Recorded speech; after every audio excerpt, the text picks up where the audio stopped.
Question है A, nichrome wire 100 centimetre long and 1 millimetre cross section carries a current of 4 ampere when connected to a 4 volt battery. The resistivity of nichrome wire in ohm metre. Nichrome का मतलब है कि वो निकल और Chrome alloy से बनी हुई है, यानी कि उसका हाई रेजिस्टेंस होती है। अगर हल्की सी भी वोल्टेज आप अप्लाई करोगे तो जो जूल हीटिंग है वो बहुत ज़्यादा होगी, यानी कि हाई रेजिस्टेंस की वायर होती है। निक्रोम मतलब निकल और क्रोम की बनी होती है कि एलोय की बनी होती है। तो इनका रेजिस्टेंस क्या होता है? हाई रेजिस्टेंस होता है, हाईली रेजिस्टेंस वायर।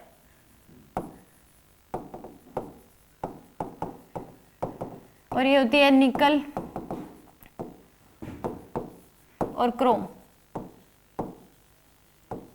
एलोय की बनी होती हैं। तो यहाँ पे आपको क्या दे रखा? R इक्वल टू कितना होता है? रो L बाय ए, ये होता है आपके पास। और R क्या हो जाएगा आपके पास? V बाय आई। तो यहाँ से आप पुट कर सकते हो V by I equal to rho L by A. आपको रेजिस्टिविटी इस केस में बतानी है, तो रो की वैल्यू क्या हो जाएगी? VA डिवाइड बाय में LI, ये आएगी आपके पास रेजिस्टिविटी की वैल्यू। तो V दे रखा आपको, A दे रखा है, L दे रखा और I दे रखा है।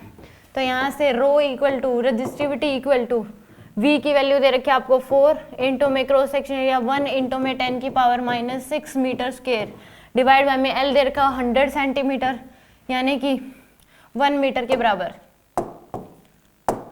1 मीटर इंटू में I की वैल्यू दे रखी है आपको 4 एम्पियर। तो यहाँ से आपके पास आंसर आ जाएगा 1 इंटू में 10 की पावर माइनस 6 ओम मीटर। तो फर्स्ट ऑप्शन क्या होगा इस केस में? सही होगा।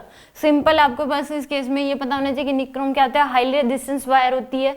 इस केस में R इक्वल टू होता है रो L बाय ए, और R को हम V बाय आई भी लिख सकते हैं। तो यहाँ से रो आ जाएगा VA बाय में LI।